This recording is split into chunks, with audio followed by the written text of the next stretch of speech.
But it's gonna be alright. Yeah. Cause me and my clique, we don't give a fuck. Sweet daddy, you got it, gang. Let's go. If you want it, you can get it. Let me know. I want to break this thing up. Let's go. If you want it, you can get it. Let me know. I want to break this thing up. If you want some, come get some. Ladies and gentlemen, welcome to the Future Talent of Wrestling podcast. I am your host and mastermind, Bob Rogers. I am taking this time out right now to address your issue that actually happened last week or 2 weeks ago, right here on the FTW Network. It saddens me that I have to address this issue because, I mean, it's something that should not happen on any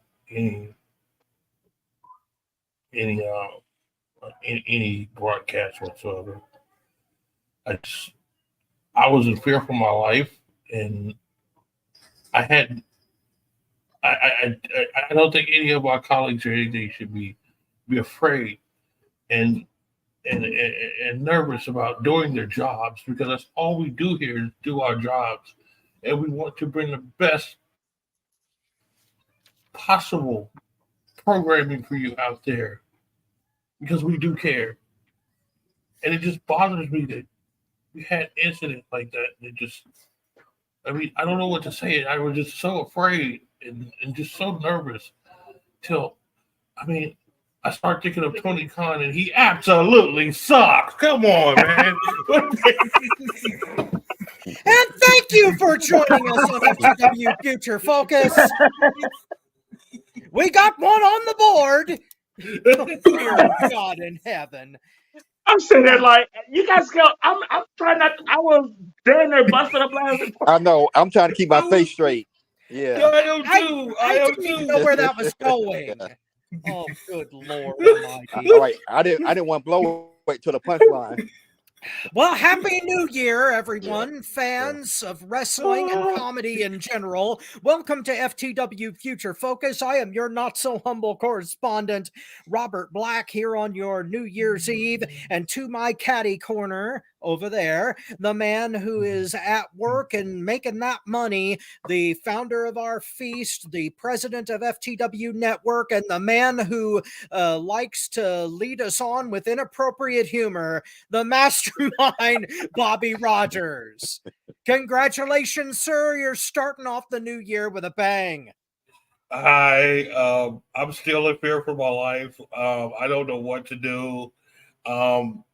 I had to go to the bathroom 4 times before I made this announcement, and one was peeping. I had to take that out too. I don't understand. Well, we could just. Well, if you'd stop basting your chicken with NyQuil, that wouldn't happen. I'm just kidding. How you know about my zero? Because I spent the night a little while ago, and that blue chicken was delicious, I have to admit. Oh, don't tell nobody. Okay, that's inappropriate humor.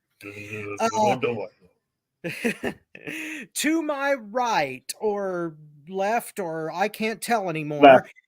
Okay. To your left. To my left. To the left. Okay. He is the silent but deadly man from Chicago, Illinois, a man who loves women's professional wrestling about as much as I like IKEA. He is Marvelous Marcus Buckley. How you doing, sir? I'm great. The Bears held on, so I'm in a good mood. For once, the Bears won. So, miracles can happen, and it's New Year's Eve. So there we go. And last but not least, the master of wine, women, song, and cigars. I'm sure he's going to have a happy new year tonight. He is the president of Motown Wrestling Group on YouTube. He is Tony Motown Allen. Cheers to you, sir. I haven't opened it up yet, but I see that you have. Oh, it's New Year, so of course I have. And this is like one of the coolest glasses I got for Christmas because it holds my cigar too. Sweet.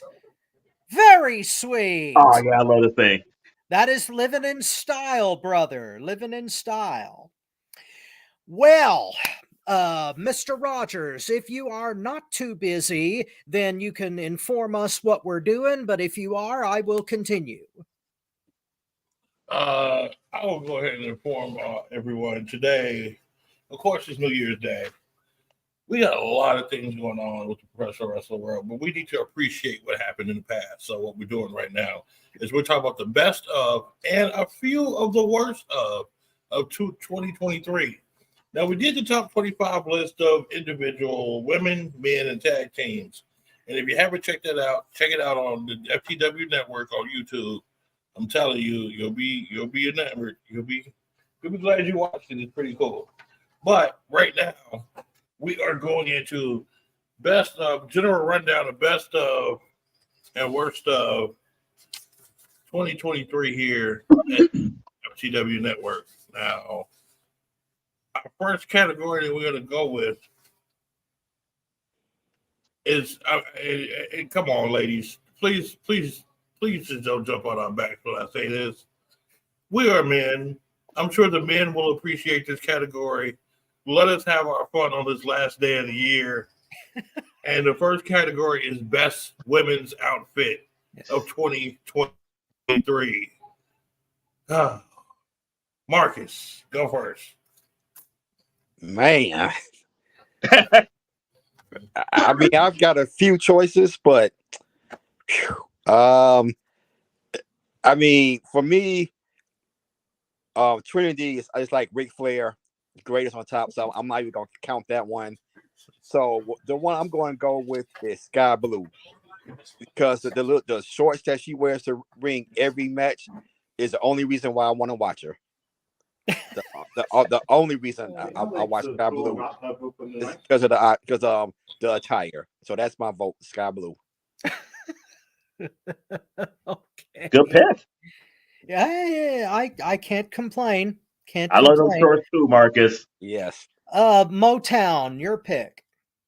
My pick is pretty obvious. I mean, when you talk about like a flamboyant woman, there's nobody better dressed than Seth freaking. Oh, damn, women. Dude, My you had me pick. worried for a second there. Thank you for joining us on FTW Future Focus. Delayed reaction. Are we focusing? Well, we are now. I know. Honestly, though, and the reason my pick is my pick because the look is so unique, and no matter what she have on, goddamn, she looks good. Rhea, Mommy Ripley.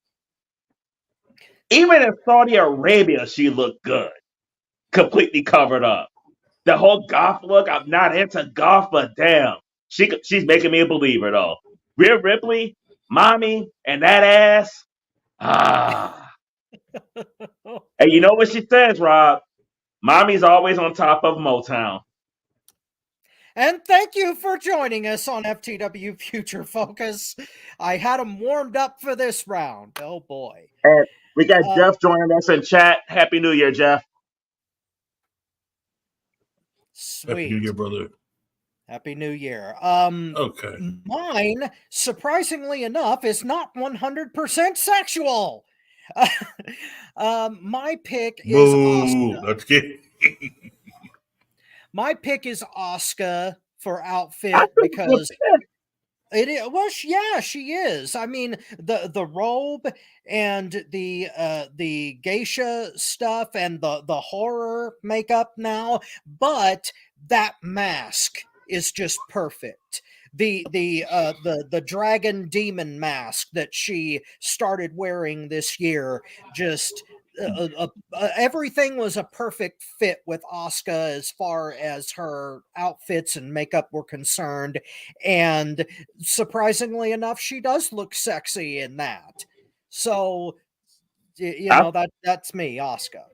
I had three. I narrowed it down to Rhea though, but Asuka was in my top three because of the robes and how fun, and her robes and her look is part of her entrance too, though. So she was actually number 2 on my list.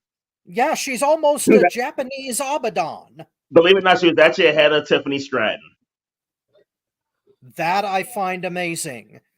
I do like her look though, with the entrance and everything. Yeah. That's All right. true. My turn. Mm-hmm. I was thinking more of one particular outfit when I did this. And it was one that stood out to me that, okay, I will admit she did look sexy, but it was more of a symbol. It was more of pride. And I ain't gonna lie, I'm a dude. I'm 6'4". I'm 300 pounds. But seeing her in that outfit and the reaction the crowd gave her at this time, and the I pride know that you're was talking going about. through her, Me too. Yeah. made me almost tear up. And that was Zelina Vega Yeah, Yeah. in Puerto That Rico. backlash. Yeah. Oh yeah. That I right forgot about there, that. Mm-hmm. that right there outfit meant more to me. Just, oh God, you look good. It was just the symbol that it made, the representation that it made, the pride that came out of her, and also the respect that she deserves because she worked very hard. She worked very hard in the Federation and hardly gets any just desserts. Zelina Vega in that outfit was perfect for that occasion, and she looked darn good in it. Oh, she I am looked real so good. jealous. Yeah. I am so jealous of Mr. Black or whatever his name is. Alistair Black. Yeah. Mhm. Yeah, whatever. I'm all the black she needs, really. But Hey, just Thank you for joining us on FTW Future Focus. Hey, one thing but, she'll I find out mean, once you go that black. they don't go back. But but Thank you honestly, for though, joining us on FTW Future Focus. But honestly, though, on a serious note, that outfit Mhm. represented a lot more than sexiness. It was Yeah. it was all types of emotion mixed up in one, and one that got me choked up looking at her in it. It was beautiful. Whoever made her outfit needs a raise. They definitely need a raise. It gave me a raise. And thank you. And that's what I was about to say. Thank you Zelina, for thanks for giving me a joining us raise. on FTW Future Focus. Okay, I'm so we go on to our next category after we were able to be men at the beginning of the show. Thank you very much, ladies. Please, we do appreciate that. We'll go into our next category. Our next category is something that is very vital in the professional wrestling field. You got to have a catchphrase. You got to have one. So, in 2023, who had the best catchphrase? Let's start off with Rob. Me. Thank you for joining us on FTW Future Yay! Focus. Hey! Actually, no, I'm not gonna go how that can we beat route. that? To tell you the truth, I mean, Well, I would. obviously the best catchphrase and the most, at least the most prolific one, was LA Knights. Yeah. Yeah. So, Yeah. yeah, there you go. Yeah, that was my pick this Yeah. year. But not to toot my own horn, but we did get like somewhere in the neighborhood of like 600. Thank you for joining us this year. Something like we had at least two no Thanksgiving shows, one of which was on Thanksgiving. So not to toot my own horn, but LA Knight beat me out slightly. Yeah. Mm. All right, Tony. Well, he took mine, so since I got the scarf on, I am better than you, and you know it. I just want to give an honorable mention out to Maxwell Jacob Freeman. But my pick was, yeah. Yeah. Marcus. Well, Marcus. I had one, and one I thought was stupid, but caught on. So I'm going with the tribal chief and acknowledge me. I mean, I love it when he says that. I mean, he gets booed, he gets applaud. I mean, it's. I'm not going to say acknowledge your daddy. I ain't going that route, but acknowledge me. I think is the one I like the best. In my opinion, his acknowledgement is almost like, I mean, it reminds me of Rock back in the day when he was on the mic. Yeah. I'm doing two things at once. You are? Okay, so let me go ahead and say mine real quick. Oh. And mine is, of course, Rhea Ripley. Mommy is always on top. Catch up. It caught on real quick. Sold out shirts. I mean, God, what more can you say? The woman did well in 2023 with that. She started late in the year with it and sold out. So, but Rob, take over. Okay. Our next category is finisher of the year, actually. So Motown, what was your favorite finisher of 2023? I was going back and forth between two, and they're pretty similar. Is this one's a tag team and one's an individual? Mm-hmm. The 1D, but really the RKO. One of my all-time favorite finishers, because you can hit it out of nowhere, and usually when they hit that is over. Like you rarely see anybody kick out the one and done. You rarely see anybody kick out the RKO. And then Randy Orton is still at his best, and I love when he hits that move though. Like when he hits that move, I mark out Phil. As soon as he hit it, I go, bang! Diamond cutter. Well, that's exactly what it is. Yeah. That's exactly what it is. And the diamond cutter was my favorite move back in the day. So, well, it wasn't my favorite move, but yeah, it was dynamic at its time. Yeah, I just love how it comes out of nowhere. Like I just love that part of it. Like when Diamond Dallas Page, the original one, Diamond cutter out of nowhere. yeah. Like when he was hitting it out of nowhere, I fell in love with the move though, because it was like at the blink of an eye, there it is. There was no setup. There was no sit. It was just like boom, there it is. Yeah, pretty much. Marcus. Well, this one was hard for me because, as far as I'm concerned, there really isn't such thing as a finisher anymore in 2023. So it was kind of hard for me. But the one I'm going with is the curb stomp. To me, that move should never be kicked out of. I mean, you're stepping on somebody's head and put it into the canvas. That should be an automatic no kick out pin. But I still like it when Seth hits that move. And I hate the fact that other guys are using it now and it's not a finisher. But nonetheless, I'm going to say Seth Rollins curb stop. Okay. All right. And that's a fair assessment too. And good analysis, because there too many finishers do get kicked out of.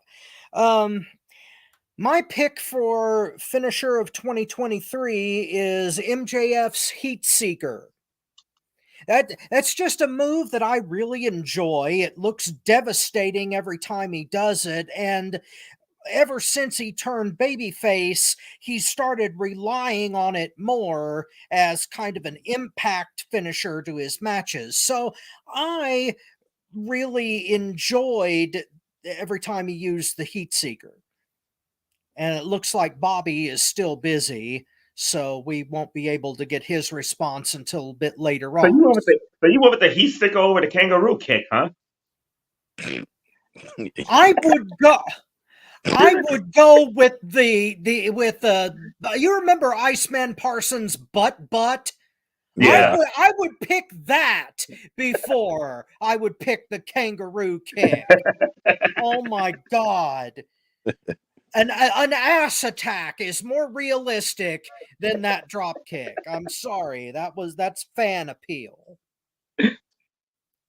Anyway, I think Bobby is busy, so we are going to move along to our next thing, which is best entrance and music for 2023. And we'll start out with Marcus first. Well, I had two choices, and the one I'm still going to go with is Roman Reigns' entrance. I mean, the way he enters is almost majestic. It's like you feel like this is a top guy. This is the man. I mean, when he the way the music starts, the break, and when the image of him comes up and he does the boom explosion and the slow walk to the ring. I mean, everything about his entrance is I mean, it's one of the few entrances I don't fast forward past. I actually watch his entrance. So that's the one I ended up going with. There's another one I could have picked, but I went with that one.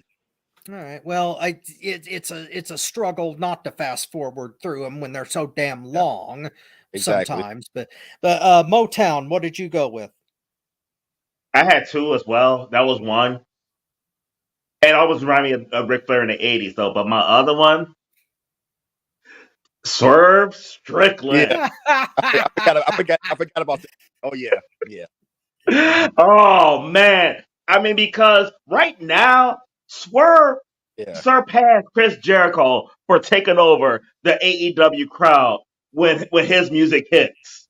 Like, Judas is still popular and still good, but Swerve has taken that spot. Like, you look forward to him coming out there when they started the Continental Classic and the manager could come out there with him. You remember that first match? Prince Nana was nowhere in sight, and I guess I got real bad feedback on that because every match after that, he was on the ramp at least. Yeah. Well, the rules of the classic were no interference. Well, no, so I remember that's why they had that. Well, but the very first match, he didn't come out at all. and people were pissed. Yeah, Yes. the rules were like nobody at ringside. That's the whole thing. But yeah, they had to bring him back. I mean, it was like a high demand, I'm sure. Yeah. Yes, I mean Swerve is on a whole different level, and that's just one element of it. I mean, like his promo skills, his in-ring work, everything about Swerve is incredible. He had an incredible 2023. He But did. but his entrance though, oh man, I mark out every time he come out. Well, mine was a very specific one-time thing. It was the Brian Danielson entrance to the final countdown music. I marked out for that because I remember when he was using that in ROH for like his final bow out, and that was just like perfect timing on his part. I think that was for the match with Okada, wasn't it? Yeah, it was. Yeah, so. yeah, it was with Forbidden the match. Door. Yeah, Forbidden Door, his entrance for Okada, which was a fantastic match, by the way. We don't have best match on here today. We've got worst match, but that entrance was both fantastic and nostalgic, and I couldn't get enough of it. Cool. Bobby, are you free yet? I don't think so. No, it doesn't look like it. He's too granted, it's New Year's Eve. He's working at a hotel, so we'll backtrack for the mastermind's answers later on. Moving on to the one-on-one promo of the year. Motown, what do you think about it? Coming up with like the one-on-one promo, the one that stuck out to me, like if I had more time to think about it, I might have a different answer, but off the top of my head though, when Randy Orton returned and he was on Monday Night Raw and he was in the ring with Mommy, and Mommy was telling him how the Judgment Day run the show, this is Mommy's show now, and he was like, it may be Mommy's show, but Daddy's back. That was honestly the first time he said Daddy's back. But that promo, I mean, because it's just like Rhea Ripley's on a whole nother level, and Randy Orton has improved so much, which is amazing at this stage of his career. Though he's always been a phenomenal wrestler, though. But I think his mic skills has really improved since he's returned, though. But I absolutely love that promo with Mommy and Daddy out there. Cool, Marcus. I can't remember. I believe it was the promo. It was either the one before WrestleMania, the SmackDown before WrestleMania, or the week before that. But it was Roman against Cody, and Roman just like tore Cody down. Yeah. And Cody tried to make a comeback, but Roman was just on another level. I mean, I almost felt bad for Cody, the way Roman just basically just shit on him. I mean, I loved it. I mean, Roman's promos are on a whole nother level. An hour. If I had more time, I would have had more specific points to that promo, but that's just the one that just stood out to me. Okay. Mine goes back to before that, actually. The promo that Heyman did with Cody. Yeah. That was just a really deep psychological thing where Cody thanked Paulie for bringing his dad into ECW, and then Paul Heyman like slowly but steadily like wiping his butt crack with that whole thing and turning it around on him. And yeah, that was one of the best psychological promos of the year, and Paul Heyman does those very, very well. Like, I wouldn't exactly say he's the best of all time at that, but that particular promo has stuck with me because Heyman was a master at it. And Cody, to his credit, is pretty damn close. In like another 2 years, he may be at Heyman's level as far as promos are concerned. So Heyman versus Cody is my one-on-one uh, uh, promo of the year. Bobby, are you free yet? No. Okay. So we will come back to his later on. Well, wait, at the end of the show, we will have a quick Bobby Rogers rundown of everything we've been talking about. Okay. Next is best return. And I will go first on this one because there were so many returns this year, some that I liked, some that I didn't, that I don't have one really. I couldn't pick one this year because there were a lot of returns scattered throughout the year, and I didn't put as much stock in them as I normally do. So so I'll let the rest of you guys take this. Marcus, you can have the next one. Well, it might not have been the best return, but it was my favorite return. And it happened right outside of my home city of Chicago in Impact when my baby came back. My Toxic Thunder, my when Trinity returned, to Impact. Boy, you talk about somebody being happy. I was ecstatic. That was my favorite, hands down, without question. My favorite return in 2023. Cool. Now, Motown, I could almost bet money on what you're gonna say, but indulge us. Again, it happened in Chicago, my hometown. Survivor Series weekend. I was so happy to see our tooth return.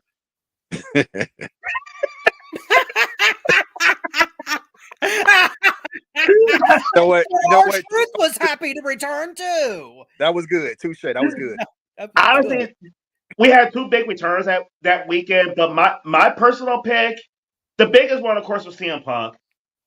But Randy Orton, for me, that was my favorite return of the night.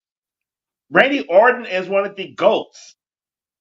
I'm happy he's back. I'm looking forward to some of his feuds. I am ecstatic that he's back. I think CM Punk would have been even bigger if he didn't have his little run at AEW. That would have been his first return, his actual first return in 10 years. But I was so happy to see Randy Orton back. Unlike Punk, we haven't seen Randy Orton in a year and a half. And that kind of trumped it for me because we just saw CM Punk like 3-4 months prior to his return. We haven't seen Randy Orton in a year and a half. And for him to come back in the shape that he's in, cutting promos the way he's cutting it, like Randy Orton is a whole nother level. He might be one of the best in the game right now. As far as overall, like JBL said, if you're gonna build a wrestler from the ground up, it is Randall Keith Orton. So he got my return of the year. Okay, fair enough. I did have Trinity ahead of CM Punk though. That ass. Man. Thank you for joining us on FTW Future Focus, the out of control New Year's Eve edition. I haven't even started yet, but we'll get there. But I'm hoping that the return of CM Punk leads to the greatest return of 2024. Come on home, boo. Daddy miss you, AJ. Uh, all right. Worst match of the year. And I'm going to start this one out because people may not remember this one. All right. Worst match of 2023 was at WrestleMania 39, Brock Lesnar versus Omos. Oh my God in heaven.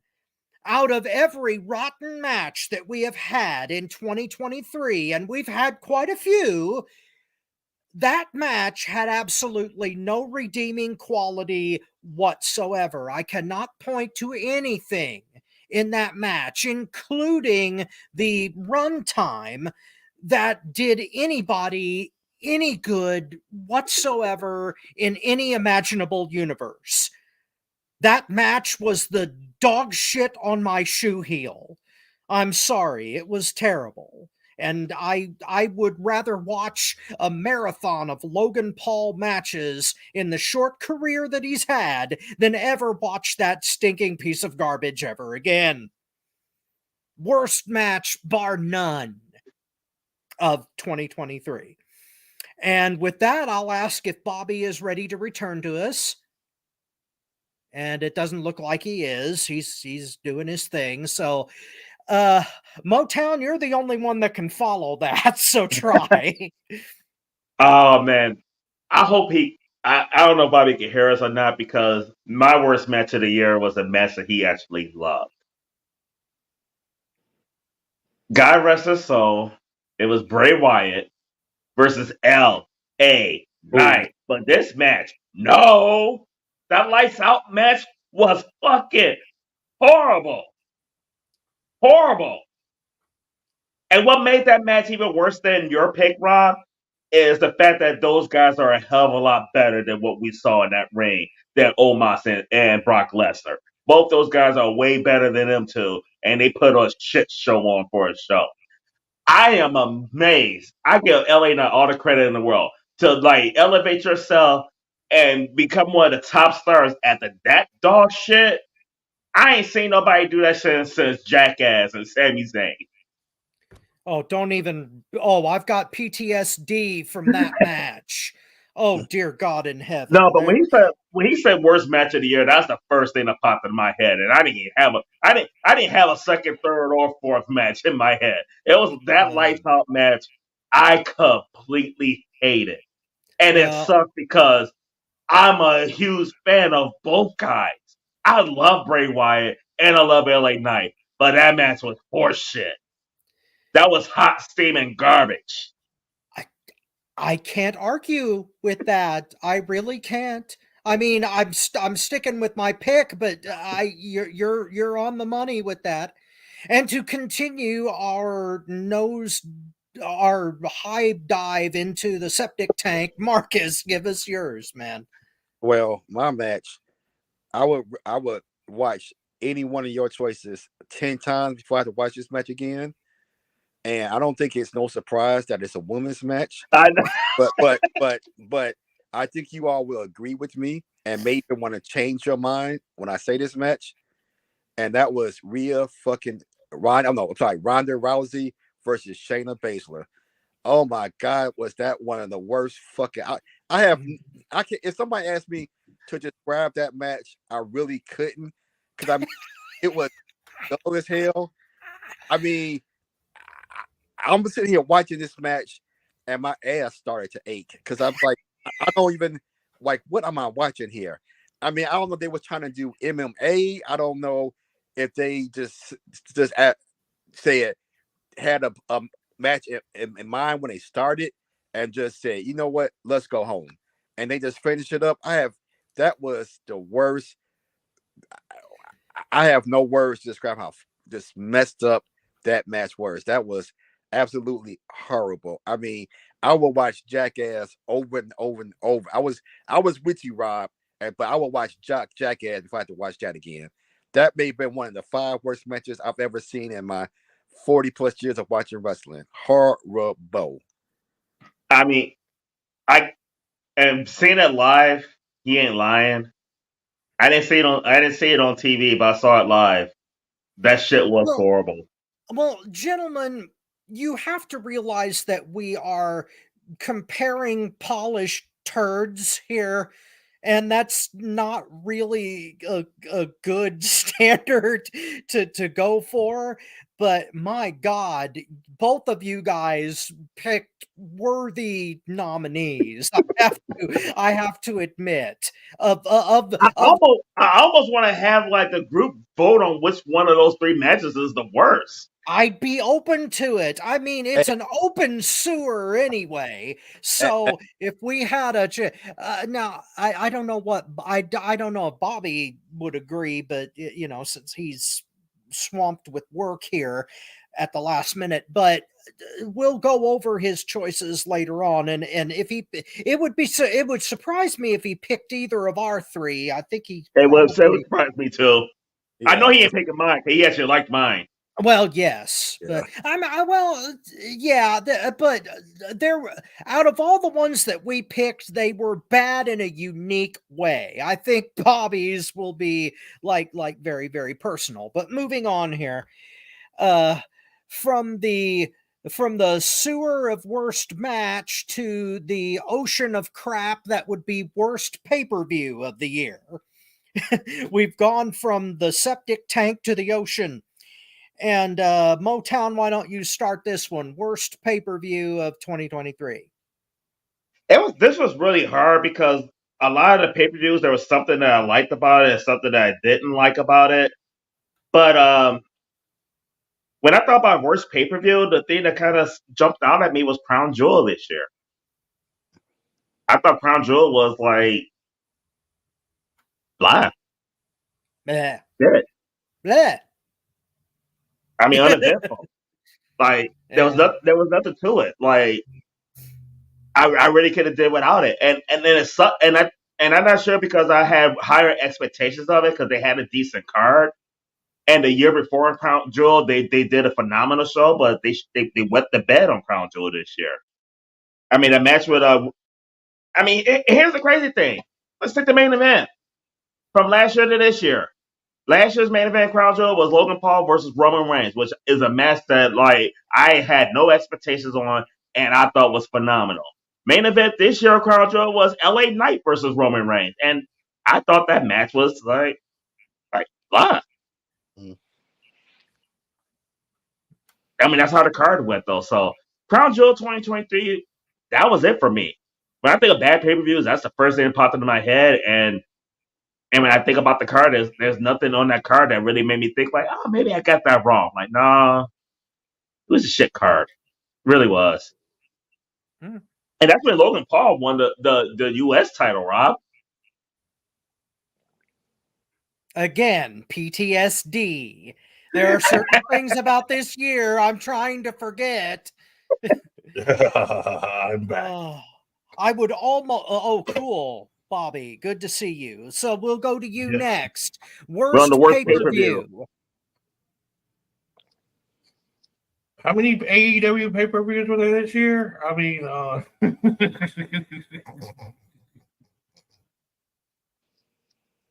God.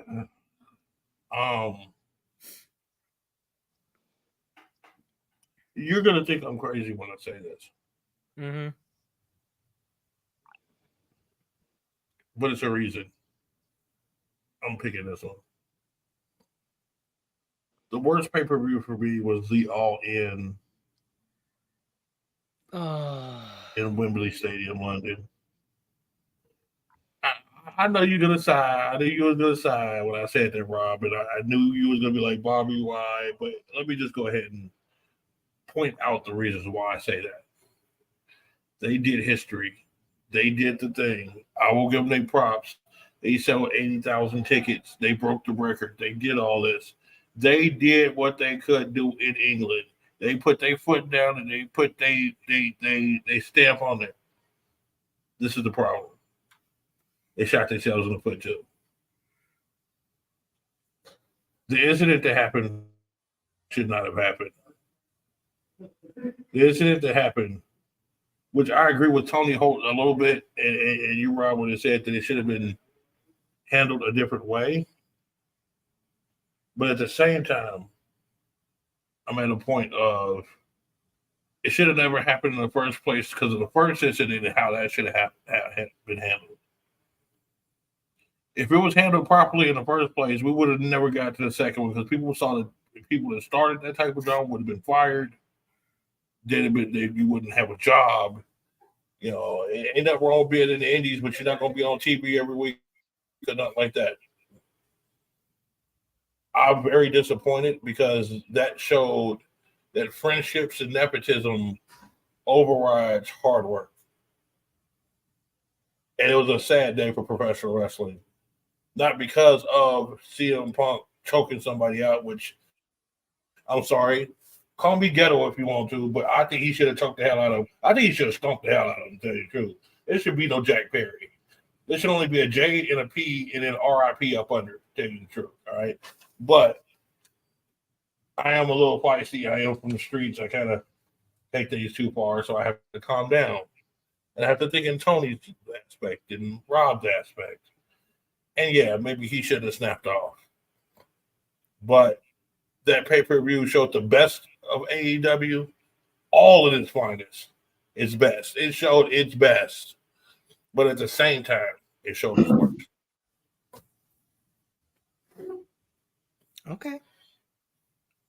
Okay, that's fair enough. I can't get no fairer than that. I don't think. Okay. No, that's cool. Marcus. For me, it was in a WWE, it was Fastlane because I mean that card to me was like a house show where basically they just wanted to get the names of their stars on the show. I mean, most of that show there wasn't very much for me. There wasn't any real matches that I cared about. They did a poor job of build up. I mean, the main event. Well, one of the main events was Seth versus Nakamura. I mean, you've been jobbing Nakamura for years. Now you're telling us he's a main eventer. No, can't do that. Then you had Cena and LA Knight versus what was it? Jimmy Uso and Solo. Okay, who cares? At that point, the bloodline was kind of dull at that point, so I really didn't care about the match. It was just a thing to get Cena, they two top stars, Cena and LA Knight together. I mean, just overall, I mean that pay-per-view, I'm glad it was free.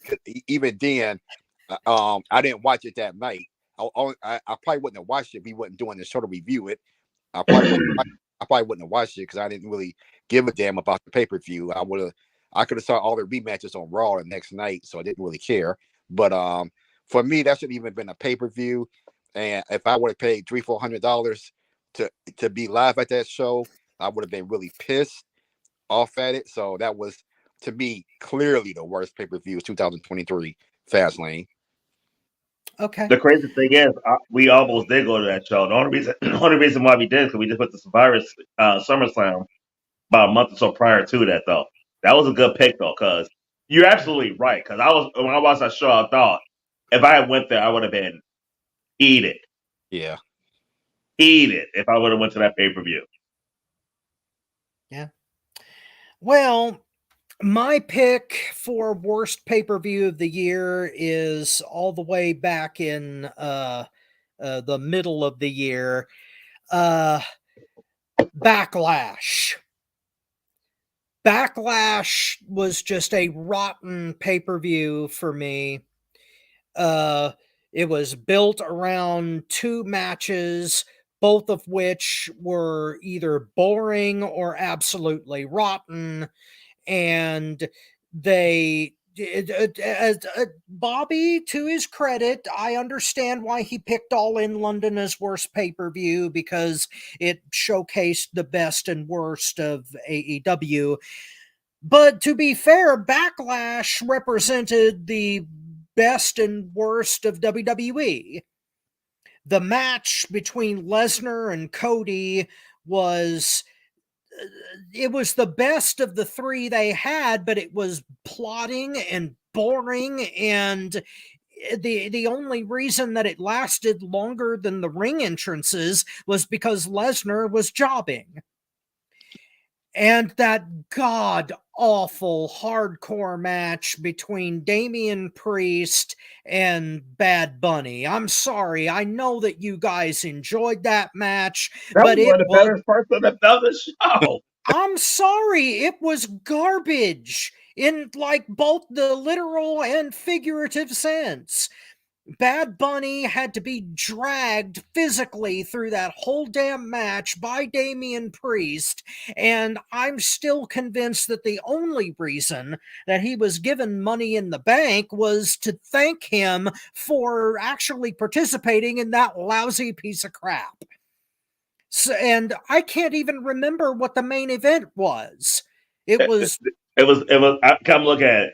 Cody. It was Cody versus Brock was the main event. okay. There we go. But yeah, The that match was before that was the 6-man tag, the Bloodline versus Sammy, Kevin Owens, and fucking Matt bitch ass Riddle. Oh, yeah, that was a throwaway match, mostly because of Riddle, but primarily because they were trying to flush all of the Bloodline's competition out of the feud. And then Sammy and Kevin Owens went on to tread water with the tag titles until they were unceremoniously forgotten Right. about. Here's another match you probably forgot about, Rob, that would add into, like, you had Seth freaking Rollins versus Omos on that card. Again, PTSD. Stop reminding me of I things. think you forgot that one. Oh God, I've been trying to forget that.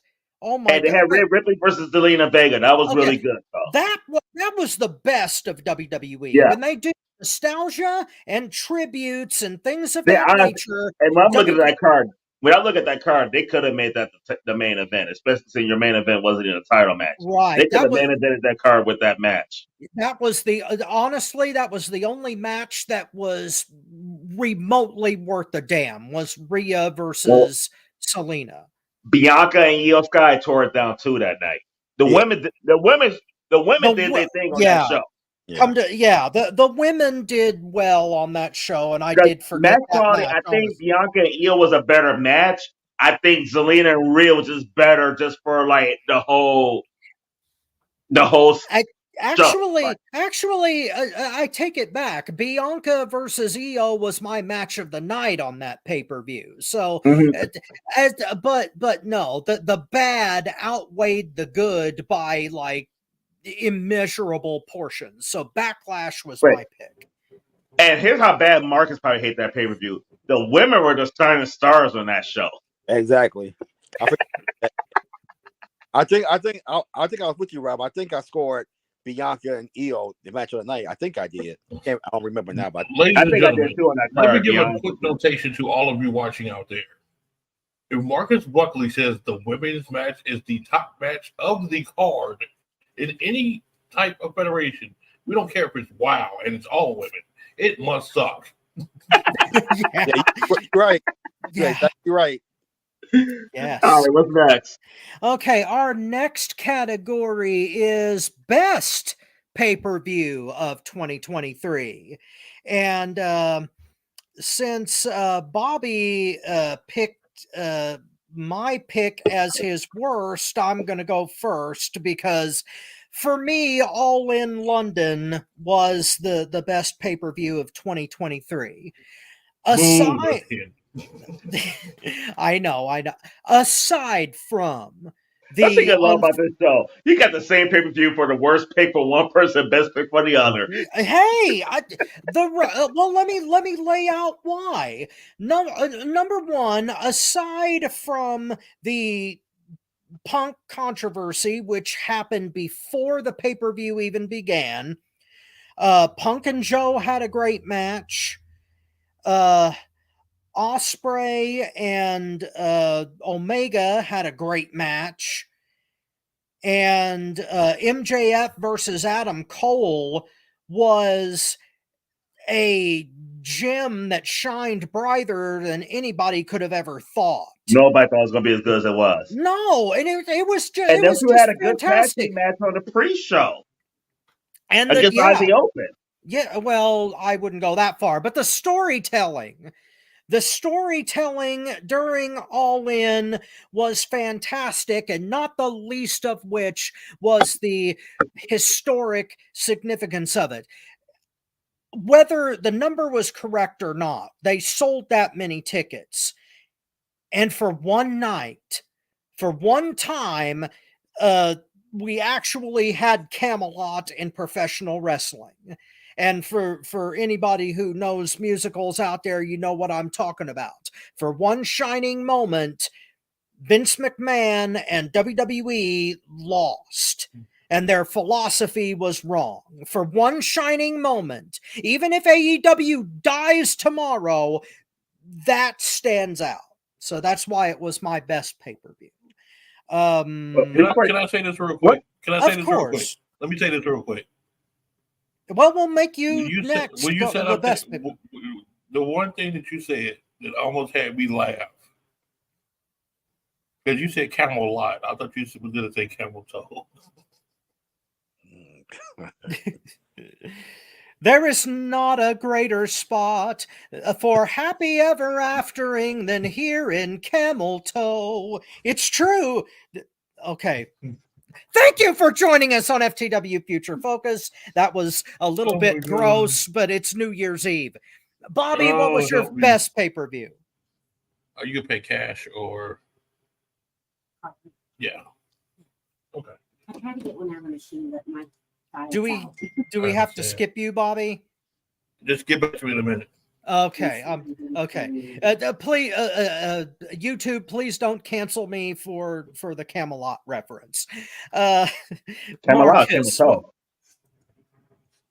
thank you for joining us on FTW Future Focus. That's an even 10. He's Marcus, save us. Oh, I missed one. Okay. Okay. For me, it was. What am I doing? Okay. I mean, Yeah, push the card. Oh, I'm sorry. Kind of as far as I was concerned, and Danielson versus Okada, and you had Ospreay versus Omega, and having to listen to Bobby finally acknowledge Omega, finally even made it even more worth it to me. And I know there were other matches, but those are two that just stood out to me as match of the year candidates, and which made that pay-per-view really good for me. So that was my pay-per-view of the year. Forbidden Door. Yes. Cool. Motown? My pick for best pay-per-view of the year is the only pay-per-view of the year that I saw live. SummerSlam. First of all, and I'm pointing out that I saw it live because there may have been some shows that you could arguably say was better than this show, but it's different when you see it live, though. I thoroughly enjoyed this show. The only thing I didn't like was Ronda Rousey versus Shayna Baszler. Like, when Marcus said that was worst match of the year, spot on. But we had Logan versus Ricochet. That was a phenomenal match. We had Cody versus Lesnar to end the trilogy with them. Wasn't the best match of the three, but it was still a good match, though. Went like 17, 18 minutes or so, something like that. And I thought both guys put on a good show that one. LA Knight won the Battle Royal. I'm not a big Battle Royal fan, but we had our LA Knight moment. Gunther versus McIntyre was hard hitting. Yes, Seth freaking Rollins defeating Finn Balor. You had Bianca Belair beat Asuka just for Io Sky to turn around and cash in on her and win the women's title. And Roman Reigns versus Jey Uso was better than I thought it was going to be. And when Jey came out, he had us all going. Like, Jey Uso hypes up a crowd. That was my pay-per-view of the year. I thoroughly enjoyed it. Big time. Absolutely loved it. If you could have there's only one match you had to cut out in that card, and that was Shayna Baszler and that bitch Ronda Rousey. Fuck you, Ronda Rousey, for coming to WWE. I hope you ride in hell and never wrestle again. I'm not even going to ding that one. Because you know it's true. Hey, Bobby, are you back? Yes, I'm free. Let me go ahead and say it best real pay per quick. view. I'm gonna have to agree with Tony because I was there too. Sit right next to me.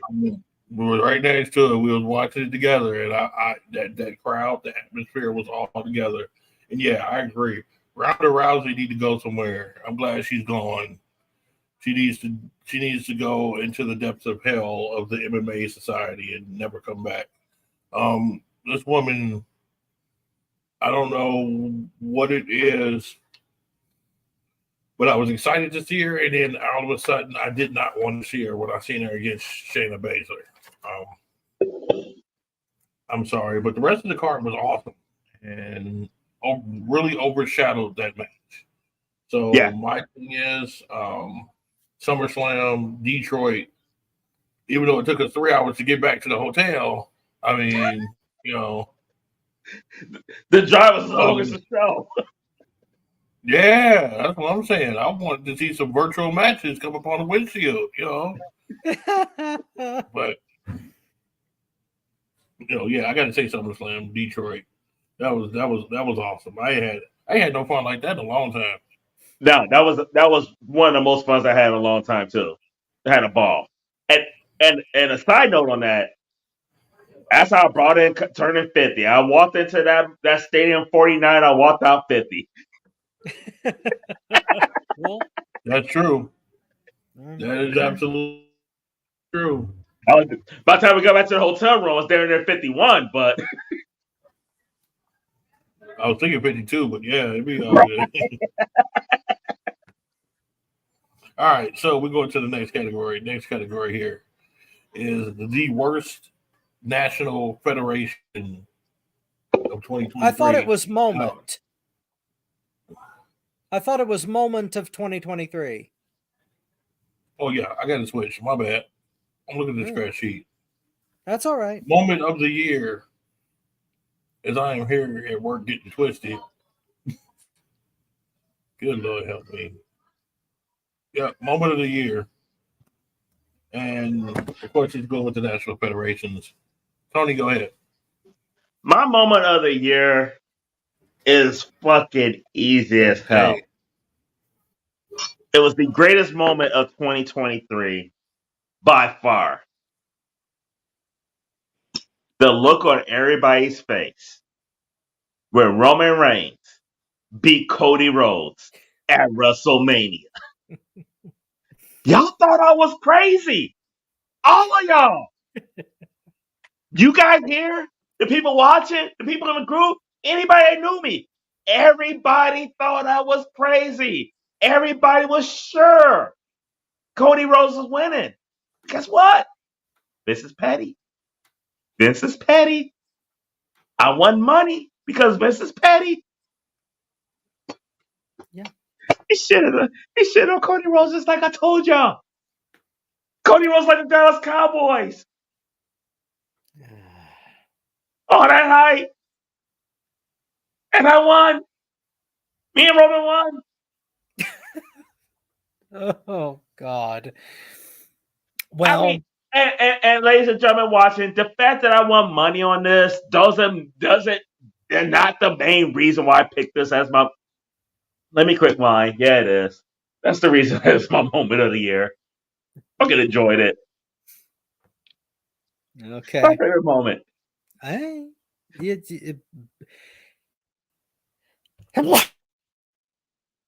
telling that story, Cody. Sorry, I had to sneeze. Bless you. I'm allergic to pettiness. I'm just messing with you. To Vince McMahon's pettiness, to be fair. Okay, I I'm appreciate allergic to that. Marcus, take it away. Well, since I'm dogged for dogging women's wrestling, I'm gonna go ahead and say my moment of the year was with a woman, and that was Trinity becoming Impact World Champion. After what she went through with WWE to go to Impact and win and beat Dana Purrazzo and become the Impact World's Women Heavyweight Champion. you know, I mean, the match was great, I guess. I mean, who cares? But the fact I'm just glad that I'm just happy that she won, and I got to see the glow. So that was, but I mean, I'm sure there were better matches and other things I could have thought of, but for my own personal reasons and because it's my my pick, I don't care. My moment of the year was seeing my baby, my Chocolate Thunder, win the world title, and Trinity becoming probably going to be the longest reigning champion in Impact history, and that was the start. That's my moment of the year. Cool. Bobby, are you busy? Nope, I can go ahead and take this over. Okay, moment. I'm going to shock everybody with this. And no, it's not the Young Bucks or Omega. Screw them. But it's not CM Punk either, because that would be the obvious choice. I'm shocked. Yeah, because I actually could have put him as a tie for 2 times, one to each federation this year. But no, I'm not doing it. People will not understand my pick, and people will in the next 5 years. And that is the winning of the tag team titles between Katana Chance and Carter. I keep forgetting her name, the other girl's name. Katana Chance and Kaden Carter. Mm-hmm. Kaden Carter. KC2. People do not realize what a significant win that was. You have a wholehearted, fully embellished women's tag team that is developed and has the titles now. All right. This is the start of another women's movement in professional wrestling that's going to have a age-long effect. These girls are going to be the groundbreakers of what tag team wrestling is about when it comes on the women's side. These girls will be the actual trailblazers. Just like you had, like I predicted. Remember I predicted there would be a women's main event at WrestleMania? Look what happened. I remember that shit. That was like 10 years ago? And people It feels still like can't it. believe I predicted that. I'm telling you, this moment. Wait. And a side note, and you had half the main event, one of the members correct. Right. Remember you had Natty versus Charlotte. Right. Well, of course, they mess up with Natty all the time. So, but them two winning the tag team titles is something that is significant. It is a step in the history of professional wrestling. It's a step in the history of African American athletes because you have one African American girl there. So you're killing that already. It's a step in so many categories with them winning that people don't realize the history that they witnessed that night. This is going to be, like I said, major when it comes to women's professional wrestling. And I'm proud to see that. I was proud to see that.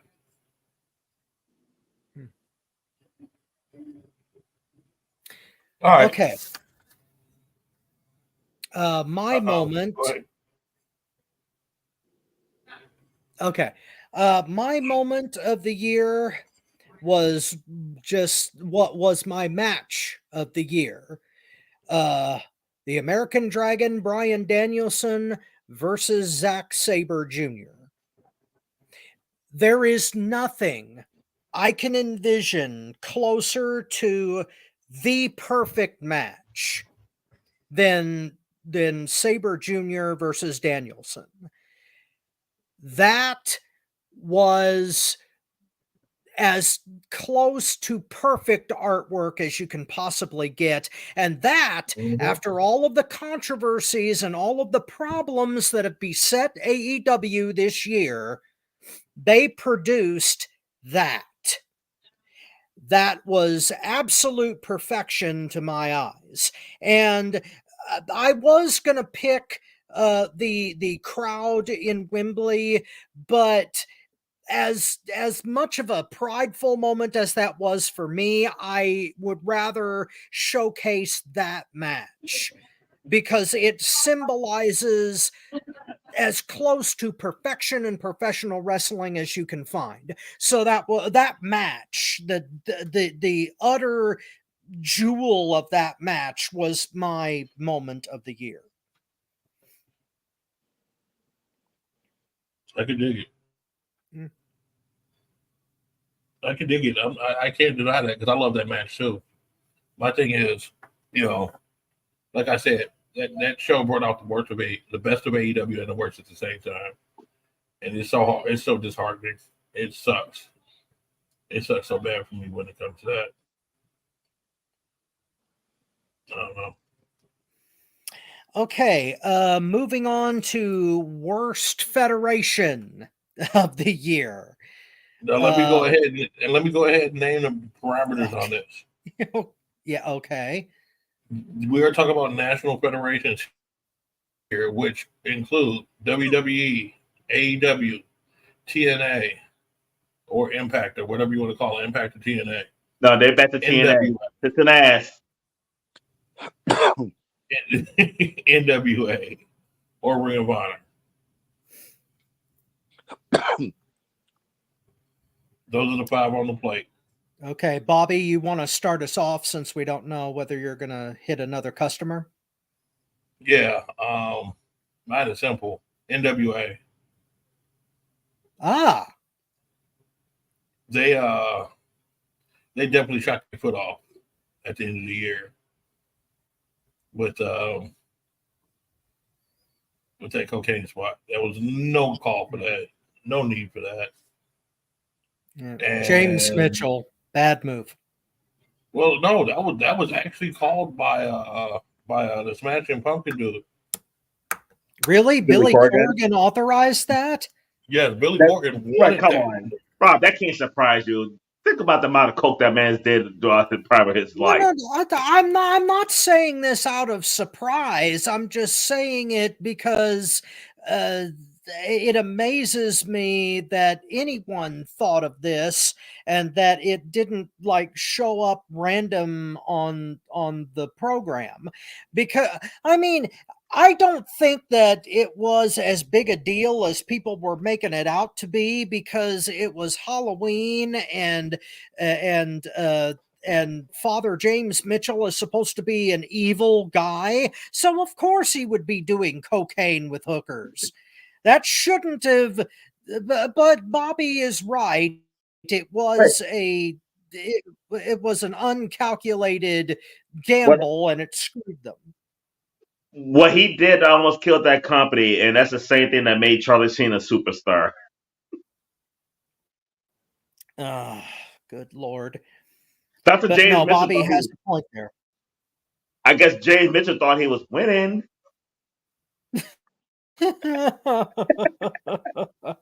Well, only 120 people saw that pay-per-view. Like that was the actual number of buys. Yeah.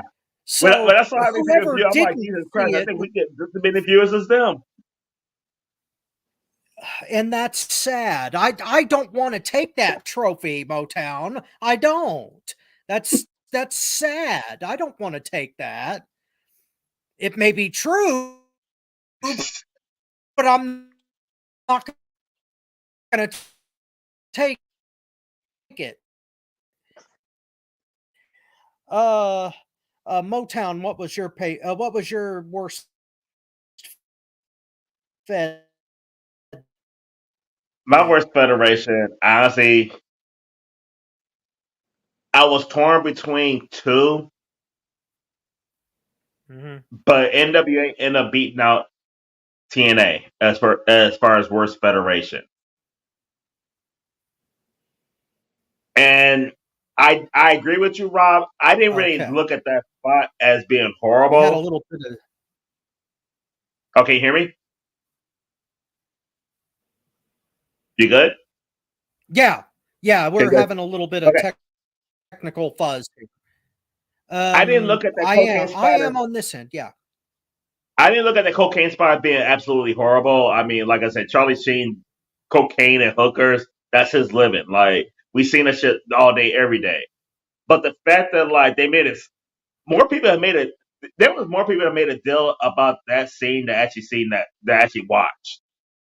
The fact that you only had like 120 people watching your pay per view shows where you're at. So the number of viewers they had that saw it is the reason why they're like my worst federation of the company. 120 people, that's all you got? Like really? NWA for me.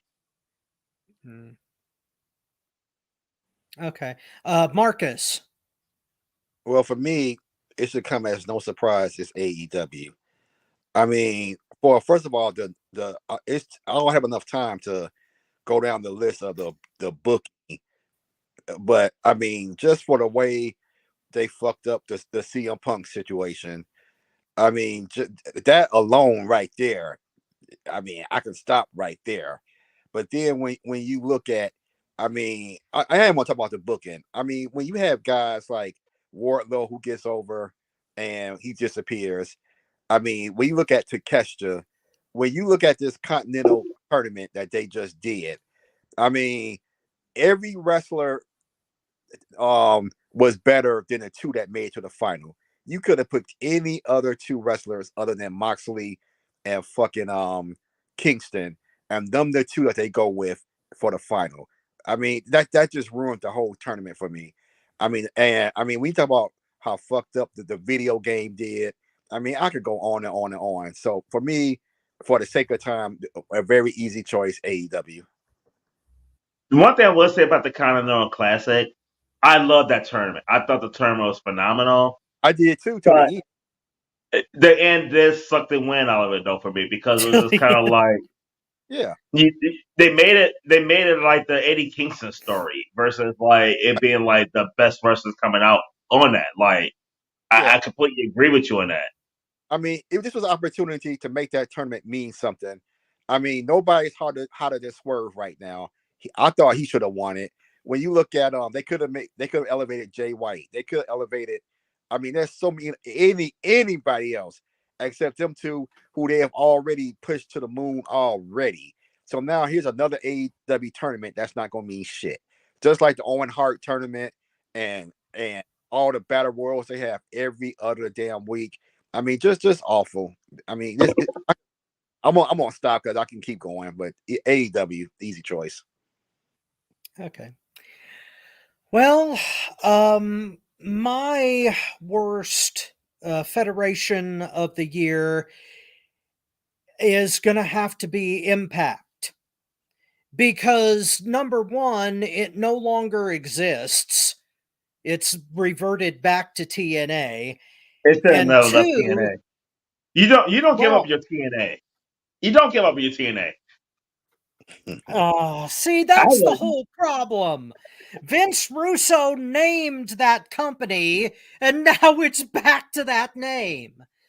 And not only that, but they are now owned by Endeavor, which is also the parent company of WWE, which means they're going to end up being a de facto farm federation for WWE when they've already got the Performance Center. So we might see Trinity back on main TV. Well, I'm not saying that won't be a good outcome for her. I'm just saying that it's a bad outcome for Impact, which started the year as an independent entity and is now owned by WWE. The little company that could is now Vince McMahon's bitch. That little company could not. Like we know, we found out 10 years ago that little company could not. They survived. Under the worst of circumstances, they survived, but now technically they haven't. They were bought out. You know who killed TNA though? Really though, in reality, Hulk Hogan. Hogan and Bischoff. Hogan and Bischoff put the final nail in the coffin, but it started with Jeff Jarrett's dick going to Karen Jarrett, and they had to pull him out of his authority figure because people in his position ain't supposed to be fucking the talent's wife. It started. That's when the wheels started coming off, and then wheels were falling off, and Hogan and Bischoff like, oh, we can finish it off. Hold my beer. Well, look, I blame Jeff Jarrett. over the years, that company has done some very boneheaded things that prevented them from competing with the WWE. And I am ashamed to say that AEW is doing some of the same things as far as booking goes. Well, actually, who killed TNA actually was Dixie Carter, because she signed off on all this shit. So she actually is the one who really did it. Yeah. If Jeff Jarrett kept his dick out of Karen Jarrett, there would be no Dixie Carter. Well, yeah, okay. Okay. Well, but then again, But- if they hadn't hired Kurt Angle while he was still Right. hooked on painkillers, then Karen Angle would not have been around to become Karen Jarrett. And Yeah, but, So you could but say but Kurt even, Angle but even a killed. drugged out Kurt Angle is still a good signing, though. If you can get Kurt Angle. yeah, but Dixie Carter gave Bischoff and Hogan all that power. Yeah, she did. Survived. Oh, no, yeah. I mean, Yeah. Yeah, they survived. Kurt it Angle. started with Jarrett, but it got really bad at that point, though. Yeah. Once Bischoff and Hogan got there, and they ran a train on that bitch, and look, and this is the result that we got. Thank you for joining us on FTW Future Focus. Choo-choo. All right, let's get to this last part before we get away. Thank you for joining us. No, go ahead. Best federation. Okay, last one on the stipulation and on our plate. We got 15 minutes to do this. Uh-huh. Best fed, which deals with the 5. We already knocked off 1, so Marcus, best fed. For me, there wasn't one, because I could criticize everything about every federation, and there were things that I liked about almost every federation. So I can't give it to one. So for me, there were none. Okay. Tony. For me, it's pretty fucking easy. WWE. You can criticize all the federations that you want, but they're doing it the right way. The ship is selling in the right direction with the new ownership, the new management, the new direction. And I don't care what you say, Rob. The way the WWE is looking right now, Vince McMahon has nothing to do with this shit anymore. You don't. Can they improve? Absolutely. They absolutely can. Yeah. But there's levels to this shit. And the WWE is heads and tails above everybody else. All right. Rob. Well, Marcus's worst is my best. I'm saying AEW. It's been the best of times. It's been the worst of times. Tale of two companies. But for me in AEW, even after all of the controversial crap that happened, to me, it's still got the best matches.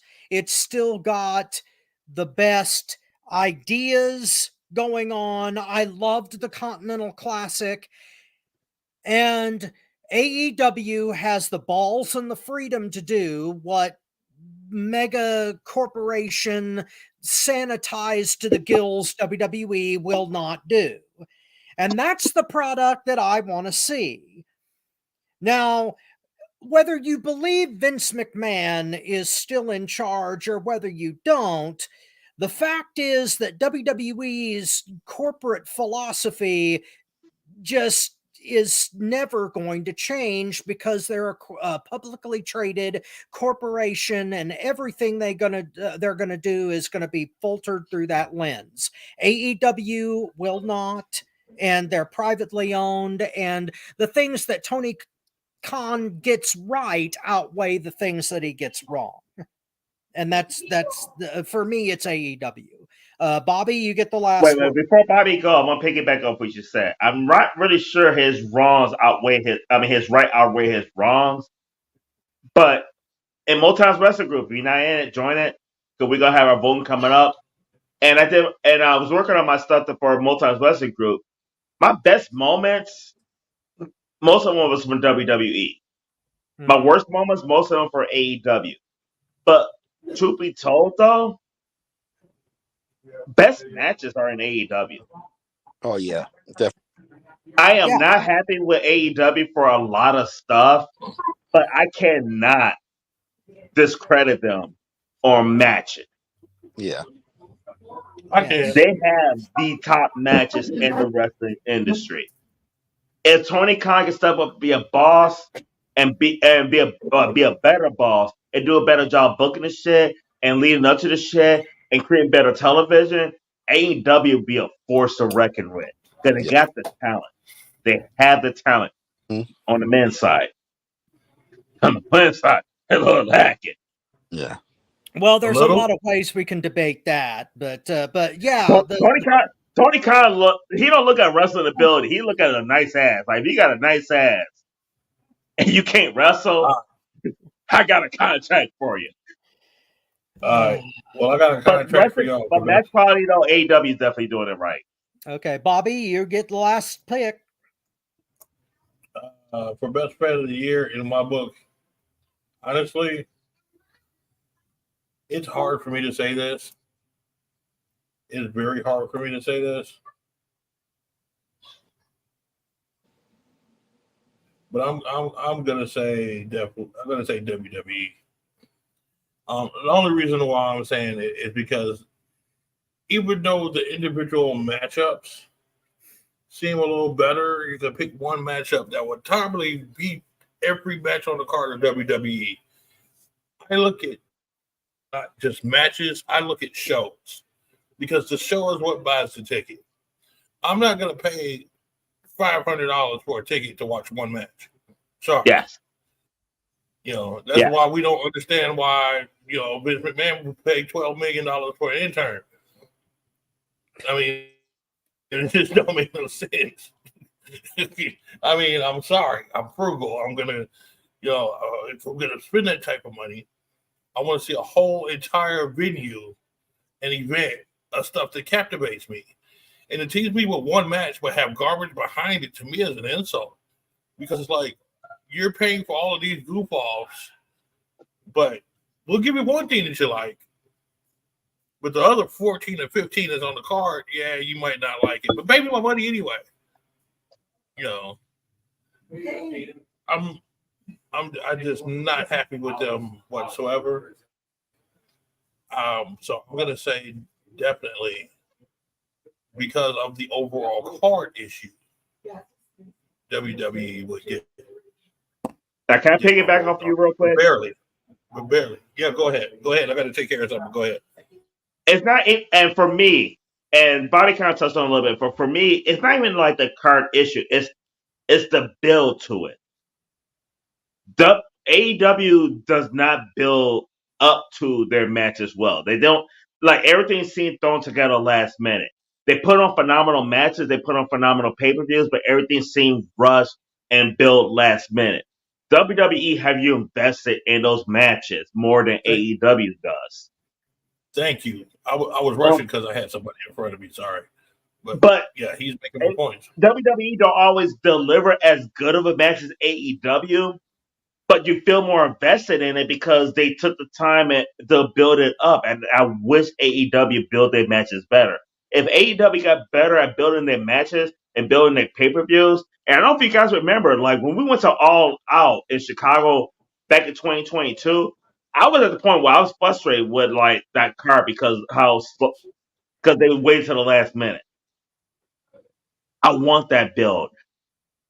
If I'm giving you a couple $100 to go see your show, make me feel like that you're invested in it.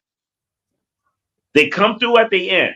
AEW on their pay-per-views, we go into them thinking outside of Rock, we go into those pay-per-views thinking like this is gonna be a shit show.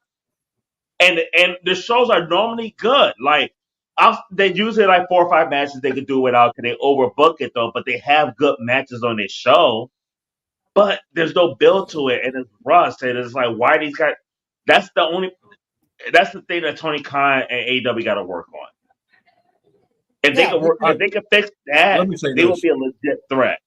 They would be. All right, let me say this, and then we got to go because we're running out of time. I wish I could say that. I wish I could find it in my heart to say that, but I honestly can't because most of those matches aren't good. I'm sorry, most of them aren't good to me.